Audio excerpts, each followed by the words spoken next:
Welcome to Shom Machshava on the Daf. Shir sponsor Nishmas Rabbi Akiva. We're holding Basra Daf Yud. The morning Amud Aleph brings the discussion that Tonostrophus HaRosha had with Rabbi Akiva. Tonostrophus tells Rabbi Akiva, if a Kosh Baruch Hu loves the poor, he should provide them food. Why you go and you give a mitzvah tzedakah and you give food to the honey if a Kosh Baruch Hu didn't give it to them? So Rabbi Akiva answers, so we'll be safe from Gehenna.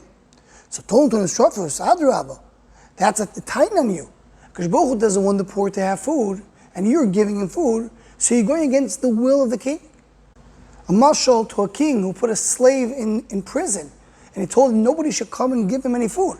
Someone goes and gives the food, he's defying the ratzon of the king. Answers Rabbi Akiva, that's true if you treat us as avadim, as slaves. But if we treat Am Yisrael as banim, as children, if a king puts his child, his son, into prison, so then Adarab, anybody goes and feeds and gives food to the son, the king is very happy with him. The Beis Halevi in the Jewish Aleph, the first Jewish of the Beis Halevi, he speaks about the mitzvah of tzedakah, and he speaks about this Gemara. And he starts with a question that the Gemara in Kedushin brings a machlekes, Ramei and Rabbi Yudah, if Am Yisrael and Golus are called banim or avodim.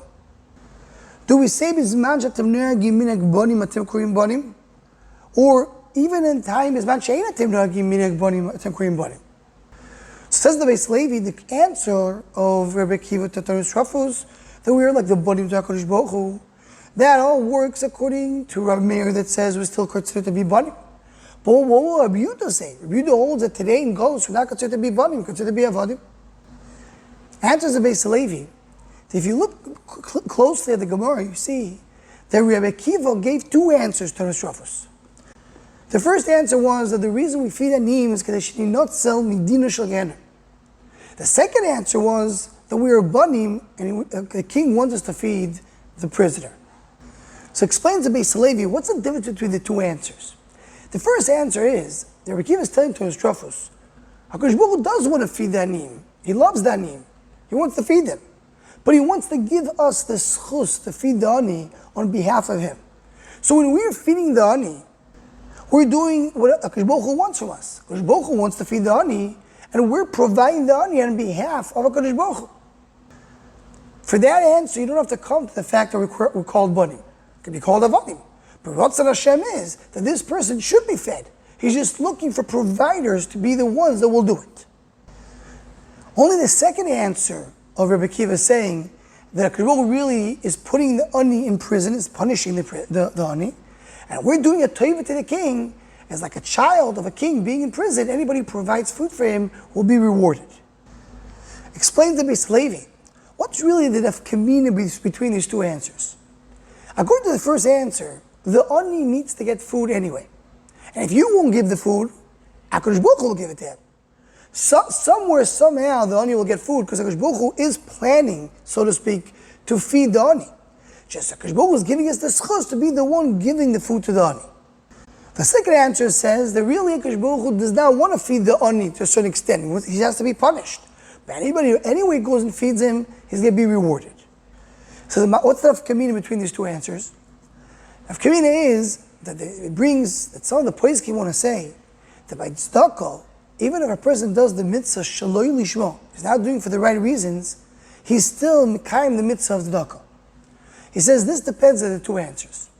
If the pshat is that the honey is supposed to get the food anyway, just you are the one who's doing it, is giving you the schus, so to speak, to be the one who's doing it. So it's like a regular mitzvah. A regular mitzvah you need to have lishmo, you have to do it for the right reason. But if the pshat is that without you, the honey would not get a food, because he's not supposed to get it. He's a prisoner right now. Just if you give it to him, because Baruch Hu is happy with you. So the main point is that the honey was fed, that the honey got his food. We don't care what you had in your intentions when you fed the honey. If at the end of the day he got food, because Baruch Hu is going to reward you. Continues the Beis Halevi and says that in our daf we have another part. The Gemara says that if a person gives food to the honey, he's as if he's giving a loan to HaKadosh Baruch Hu.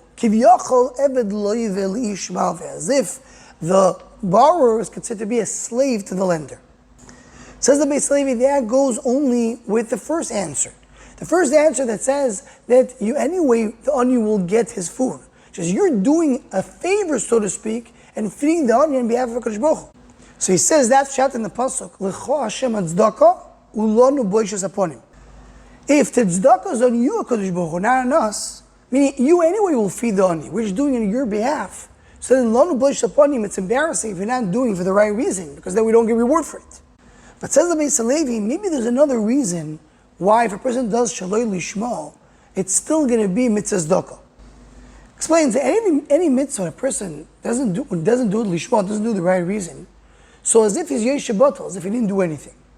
So if a person needs to put tefillin, he's not doing it the right way, so he didn't put on tefillin, he's not mekayim the mitzvah. It's as if he was yesh batal doing nothing. But by tzedakah, even if he did it for the wrong reasons, at the end of the day, the ani did get the food. And the mitzvah is to make sure that the ani has his food, has his sustenance, has whatever he needs. Right now, even if he didn't do it the right way, the ani has no need because he did get the food and he did get his clothing. So I'm sure that you don't have to do it lishma, even according to the other answer. But in any case, says the Beis Levi, the difference between the answers will be the answer according to Rabbi and Rabbi Yehuda. Rabbi Meir says that we could say to be banim even today, he will go with the answer that HaKadosh Baruch Hu maybe does not want to feed the ani, but it's as if we're feeding the son of the king. And according to Rabbi Yehuda, then we go with the first answer, that we're just becoming a shliach, we're another conduit to give the food to the ani. Anyone wants to join the Shomachshava email list to WhatsApp group, please email shomachshava@gmail.com.